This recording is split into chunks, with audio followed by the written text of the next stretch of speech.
বইটিতে মূলত ৩২০টি পাতা ছিল, কিন্তু বর্তমানে ১২টি পাতা কম আছে। এই ১২টি পাতা কে, কবে, কেন সরিয়ে ফেলল তা আজও এক বিরাট রহস্য। সেই পাতাগুলোতে কি আরও ভয়ঙ্কর কোনো অভিশাপের কথা লেখা ছিল, নাকি শয়তানের সাথে সেই সন্ন্যাসী চুক্তির গোপন শর্ত, নাকি মঠের কোনো কলঙ্কজনক অধ্যায়? উত্তর আজও অজানা, যাই বইয়ের রহস্যকে আরও ঘনীভূত করে।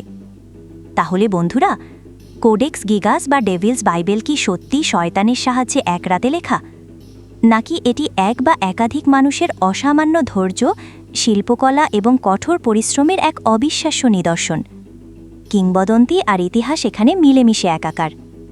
তবে একটা কথা নিশ্চিত, এই বিশাল, রহস্যময় এবং কিছুটা অশুভ আভাযুক্ত গ্রন্থটি আজও মানুষকে বিস্মিত করে, আকর্ষণ করে এবং তার লোমহর্ষক কাহিনীর জাল বিস্তার করে চলেছে।